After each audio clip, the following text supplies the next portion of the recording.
Hello all, my name is Pritam and you're watching Tech with Pri. Welcome to my channel and I'm back with another video. And this is the sixth video of this tutorial series called Windows Server 2016. Okay, so in my last video, we have done a short tour on Windows Server 2016. Okay, so we have seen how the server operating system is different from our local operating system like the Windows 10, and also we have understood what are the roles and features and how we can add and remove roles and features from Windows Server 2016, right?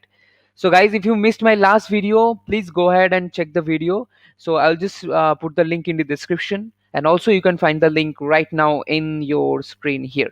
Okay, so again, before starting the video, you can find all the equipment details that I used, like the mic or the tripod and the camera.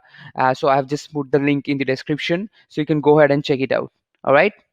And again, guys, if you are new in this channel, so please go ahead and hit the subscribe button and hit the bell icon also, so that you can get notified whenever I post a new video. So let's see what we are going to learn today.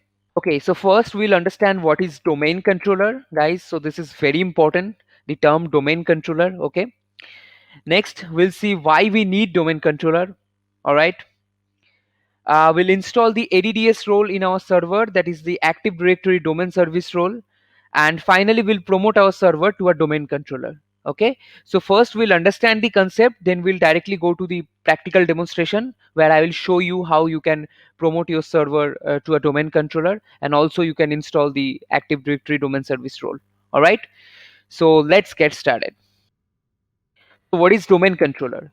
So very simply, when the ADDS or the Active Directory Domain Service role is installed in a server operating system, for example, Windows Server 2016, then we call the server as a domain controller, right? So we have our Windows Server 2016, right? And we'll go to the roles and features tab, and we'll install this role Active Directory Domain Service. And after that, so whenever a server is having this role, then we can call this server as a domain controller, and you will see how we can promote this server to a domain controller, right?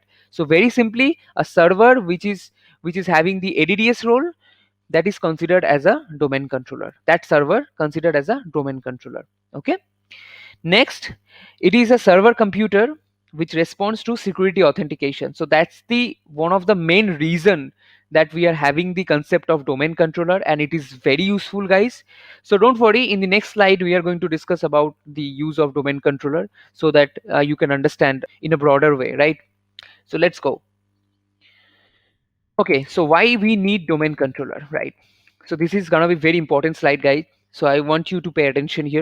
So we have 5 computers, suppose it is there in our office. Okay, and we have a big thing like this is domain controller. This is basically a Windows server that has the domain controller functionality. Okay, so these 5 computers are part of this domain controller. Okay, so part of this domain. So we will see when we'll join the our normal Windows 10 system to the domain, to our domain. So we'll understand this, but for the time being, just understand that these 5 computers are connected to this domain. Okay, so this domain has the all the list of these computers, so you can like have all the details of them, and you can also apply some rules like the group policy. All these things you can do, right? And also this domain controller has the details of user, right? The user credentials like username and password and everything. So suppose a user has come and logged in to the first system, right? And when he enters the username and password, his username and password, then automatically a request sent to the server in the domain controller, and it checks whether the username and password is correct or not, right? So if it is correct, then only user would be able to log in, right? So suppose user has logged in and done something changes in his desktop or maybe in his profile. Okay, and then he logged off, and in the next day he again came back, and now he sits on the second computer, right? So you will think, okay, now Pritham in the second computer, that means he has to configure his profile and everything, like the desktop. So all these things. Now the interesting thing is, so like you store the username and password, you can also store the user's profile. So that means it doesn't matter whether user sits on the machine 2 or machine 3 or machine 4 or 5, any of the machines that are part of this domain. Okay, So they will be able to access the system and they'll be able to access their profile without any problem. So that's, you can understand, that's very important, right? So now you can think of it like when you go office, you are not going to sit in a particular computer, right? We use the shared computer concept. Or like suppose you are having a computer, but for some reason this computer is not working, so you have to sit to other computer to work, right? And when we'll go to that computer and you will enter your credentials, so it will automatically load your profile. So no issues on that. So this is the one of the biggest advantage of having domain controller. And also in the desktop also you can control the group policy by applying that. You can suppose you want that your company's logo will appear in every desktop that are part of this domain controller, so you can set with the help of the group policy, right? We're gonna see it in future videos. Okay, now let's see what are the other need of domain controller. So we have 4 points here. So first, DC handles, or the domain controller handles users, group, computer, printers. So we have seen how it handles the users and computer. Also, you can put users in a certain group. So you can assign that group a particular permission, maybe for shared folder access, for different things. We're gonna see it in later videos. Also, you can control printers, right? So users and group authentication. So already we have seen how the users are able to log in with their credentials, and because the credentials are stored in here in the database. And in the third point, control the password management. So suppose a user forgot their password, so they can directly request to the administrator who is sitting here, and they can reset the password for the user. So from the domain controller itself. So there is like Active Directory users and computers, in short we called AD. So or the Active Directory, where we can control all these things. So you are going to see it in later videos, no worries. And the last and very interesting point is, so it can be used for software deployment using GPO. So GPO stands for Group Policy Object. So suppose you want to install Google Chrome in every computers in your organization. So here we have the 5 PC, but in your office there may be 100 PC, 500 PC, 1000 PC. So it is not possible to go in each and every single system and install the Google Chrome. But instead of that, what we are going to do, as all the systems are connected to the domain, part of the domain, and we'll create a group policy. So we'll convert the software file into a package, so we can transfer this Google Chrome to every single PC that we have, right? So whenever people will log in, they will find Google Chrome after applying the group policy. So this is the power of group policy, guys. So I hope you understand the importance of domain controller and importance of many things like group policy and everything. So don't worry, we're gonna discuss about it more in later videos. All right, now let's see what we have next. So we have a demo section now, guys. So we'll install the ADDS, or the Active Directory domain service, to our server, and we'll promote our server to the domain controller. So let's go in our virtual box. So here we are in our Windows Server 2016, guys. So I will go to the server manager, and here I will choose the manage tab, and I'm gonna hit add roles and features. Okay. So guys, again in my previous video I explained how you do that. So if you missed my video, so you can just go ahead and check the video. The link is in the description. So let's move this screen in the middle. So this is the normal screen before you begin tab. Just click on next. Installation type role based. Click on next. So here we'll choose our server, that is Tech with Pre. We'll click on next.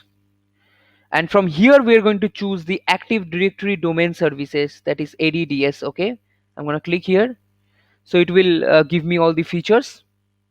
I'm gonna click add features. We'll move to next,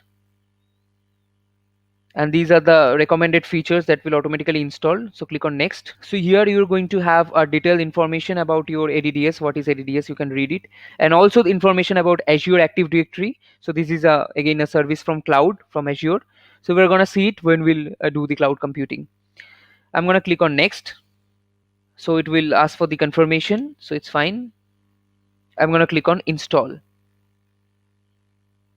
So guys, the installation will take time, so we'll come back once the installation is done. Okay, so the installation has been done, guys. So you can see all these things has been installed here, the group policy management and all these things. Now if I just go and close this window, okay, and in here we have got a notification. So if I click here, so it will ask promote this server to a domain controller. So as I mentioned, guys, so as we are installing the ADDS role, so we have to promote our server to a domain controller. So I'm going to click on this. So there will be a new tab. So it is asking like three options: add a domain controller to an existing domain, but we do not have any existing domain where we can add the domain controller. Add a new domain to an existing forest, the root of this whole structure. Okay, so we're going to discuss about forest, trees and domains, everything's in the future videos when we'll understand about Active Directory. So here we are going to choose add a new forest because we are starting it. So the root domain name, I'm going to give my company name again. So I'm going to put techwithpre.com. So if you don't put a .com or something like that, so it will give you an error. Like I tried with the techwithpre. So it is saying that the Active Directory domain consists of a single level. The DNS domain names should be unique and fully qualified, consisting on one or more levels. Okay. So like it is given an example like corp.techwithpre.com. Okay. So I'm fine with techwithpre.com. I'm going to hit next. So in the next page, so the forest functional level and domain functional level will be the server operating system version. So it is Windows Server 2016, fine. And then, so guys, we need to install the domain name server or the DNS server for promoting this server to domain controller. Okay. And don't worry about DNS. So we are going to discuss about DNS in the next video. Okay. And also it is a part of the global catalog. All right. So here we have the directory service restore mode or the DSRM password, and we are going to use this password to log on our system when the Active Directory get failed or like restored. Okay, so let's put a password. I'm gonna click next. So it will ask to create a DNS delegation, but we are not gonna do that right now. So we'll configure our DNS server later. So I'm gonna click next. Now the NetBIOS name is kind of a subdomain. So the techwithpre.com that I have given.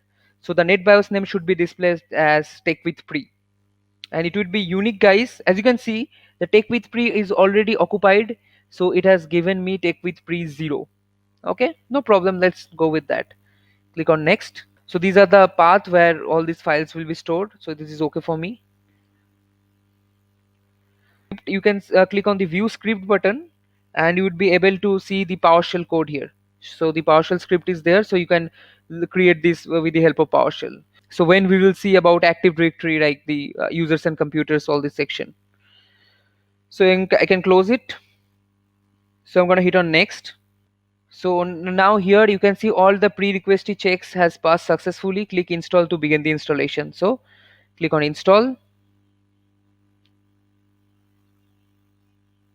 And again, it would take time, guys. So we'll back once the installation has done. Okay guys, so when the server will be promoted to domain controller, so the server will automatically restart. So now here in the login screen, and if I press Control Del, now as you can see, we have our NetBIOS name, that is techwithpre0/administrator. So previously we have only administrator, now we are the part of this domain. Okay, so let's enter the password.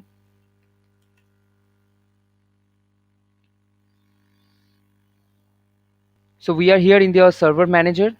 So if I just go to the local server tab, you can see, guys, this is your domain name techwithpre.com now.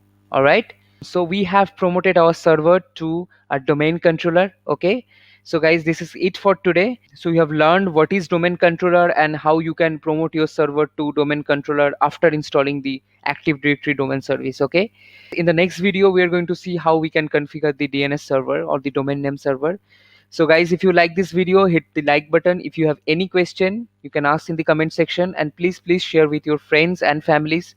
Okay, do subscribe my channel. Thanks. Stay safe. Bye bye.